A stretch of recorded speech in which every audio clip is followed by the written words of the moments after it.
Seguro que más de una vez habéis estado enfermos, tumbados en vuestra cama con una gripe considerable, y os habréis preguntado qué está ocurriendo en vuestro cuerpo para que a los pocos días ya estéis completamente recuperados. Todo esto está mediado por un complejo sistema de nuestro organismo que libra verdaderas batallas para protegernos de los cientos de peligros del exterior. Hoy, en Gamma Medicina, el sistema inmunitario. Antes de empezar con la materia, quiero aclarar que el sistema inmunitario es muy complejo y amplio, por lo que en este vídeo solo podré explicar una pequeña parte de todo lo que abarca. Ahora sí, vamos con ello.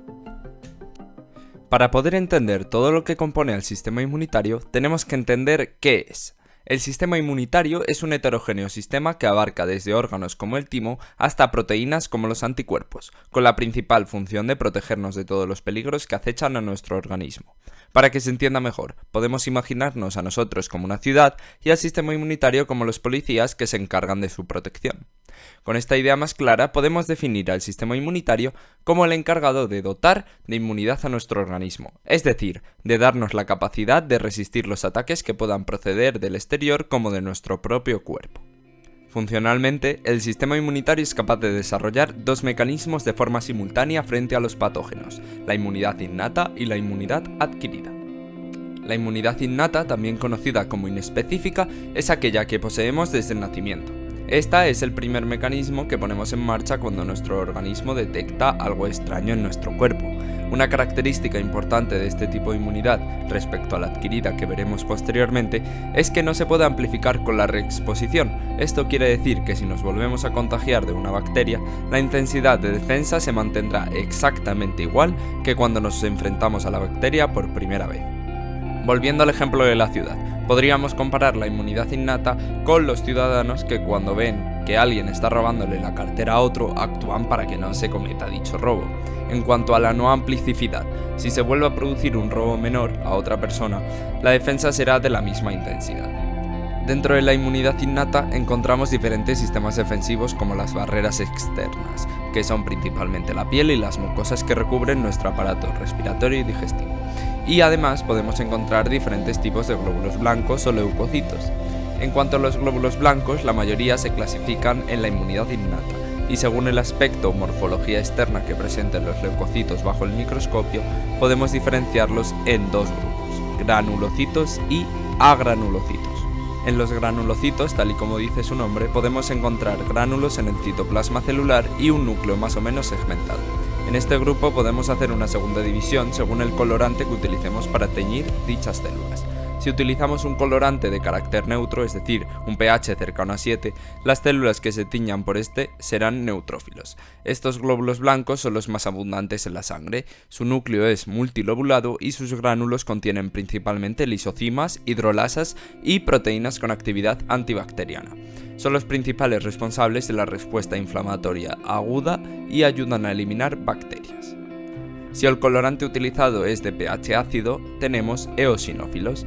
Sus gránulos son de gran tamaño y tienen la función de detectar y fagocitar larvas de parásitos. Además, tienen un papel defensivo en las reacciones alérgicas, ya que inhiben la histamina, que es la molécula principal en estas reacciones.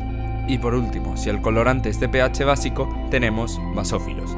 Estas células son muy poco abundantes, pero juegan un papel importante en reacciones alérgicas agudas. Esto se debe a que sus gránulos contienen anticoagulantes como la heparina. También contienen histamina y otras aminas vasoactivas. Por otra parte encontramos los agranulocitos y en este grupo podemos encontrar a los linfocitos, de los cuales os hablaré en la inmunidad adquirida, y a los monocitos. Los monocitos son células de gran tamaño que no presentan gránulos y cuyo núcleo ocupa casi todo el citoplasma, que además con el tiempo adquiere una forma arriñonada. Los clasificamos junto a los macrófagos, que son monocitos ubicados en tejidos, en las células fagocíticas, es decir, células que poseen la capacidad de engullir literalmente a las células enemigas mediante un proceso de fagocitosis, de ahí su nombre. Tras fagocitar un patógeno, el macrófago, o el monocito, colocará en su membrana antígenos de dicho patógeno engullido para presentarlo al resto de leucocitos. Siguiendo con la inmunidad innata, podemos encontrar otras células como las NK o Natural Killer, que si lo traducimos al español, asesinas naturales, que se encargan de lisar o romper virus o células tumorales sin necesidad de activar los sistemas de defensa adquirida. Esto lo realizan liberando sustancias como perforinas que generan verdaderos agujeros en la célula enemiga y luego le insertan granzimas que son capaces de generar la apoptosis, es decir, la muerte celular programada de las células invasoras. Unas pequeñas olvidadas en el sistema inmunitario son las proteínas séricas, es decir, proteínas que podemos encontrar en la sangre circulando de forma libre. Estas proteínas se clasifican a su vez en sistema de complemento e interferones. El sistema de complemento es un sistema formado por proteínas que presentan la capacidad de eliminar a los patógenos. Todo esto gracias al CAM o complejo de ataque a membranas, que realiza pequeños agujeros en la membrana de los patógenos hasta la muerte celular. Además de que presentan una molécula, fragmento C3b, que se une a las células enemigas y les pone una especie de etiqueta identificándolas como tal. Esto es lo que conocemos como opsonización. Por otro lado, los interferones son proteínas no relacionadas entre sí, que tienen la propiedad de interferir en las reacciones víricas. Estos se encargan de activar las células NK, Natural Killers, macrófagos y linfocitos, de los cuales hablaremos más tarde, e inhiben la duplicación vírica y facilitan el reconocimiento de los antígenos. Otros procesos que podemos incluir dentro de la inmunidad innata son la inflamación y la fiebre. Resumidamente, la inflamación consiste en una vasodilatación de la zona afectada, es decir, aumentamos el espacio de los vasos sanguíneos para que el sistema defensivo pueda llegar a la zona afectada de una manera más eficaz. Y la fiebre consiste en un aumento de la temperatura corporal, con lo que conseguimos que los interferones actúen de una forma más eficaz, inhibimos el crecimiento de microorganismos ya que el hígado retendrá elementos necesarios para los microorganismos como el hierro y el zinc, y también nos ayuda a acelerar el metabolismo, las reacciones de defensa y la reparación tisular. Si recordamos, el sistema inmune estaba dividido en dos partes, inmunidad innata e inmunidad adquirida. La inmunidad adquirida se caracteriza por el reconocimiento específico de un antígeno determinado y por conferir memoria inmunológica que acelera y potencia las respuestas siguientes ante el mismo agente extraño. Si volvemos al ejemplo de la ciudad, en un inicio el ladrón era frenado por la inmunidad innata, es decir, por las personas de a pie. Pero si esos robos se repiten, los encargados serán los policías especializados en ese tipo de crimen. Es decir, habrá una célula específica y especializada que se encargará de la defensa ante un delito o ataque concreto. El antígeno es cualquier sustancia que no puede ser reconocida como extraña ante el organismo, véase una persona corriendo con un saco de dinero por la calle. Estos antígenos se encuentran tanto en los microorganismos como en nuestras propias células. Los principales efectores de la inmunidad adquirida son los linfocitos, unos leucocitos agranulados que son capaces de unirse a antígenos concretos de forma específica. Dependiendo del linfocito que medie la respuesta inmunitaria, podemos dividirla en dos grupos: respuesta humoral, que está mediada por linfocitos B, y respuesta celular, mediada por los linfocitos T. Inmunidad humoral. Está mediada por linfocitos B maduros. Cada linfocito presenta inmunoglobulinas capaces de reconocer a un único antígeno. Aquellos que tengan la misma inmunoglobulina formarán parte de una misma familia o clon. De hecho, existe una gran cantidad de clones de linfocitos B e incluso existen clones de linfocitos B con inmunoglobulinas para antígenos que no existen. Cuando un antígeno entra en nuestro organismo, los macrófagos se encargan de fagocitarlo y de exponerlo en su superficie de tal forma que un linfocito B reconoce el antígeno y se activará.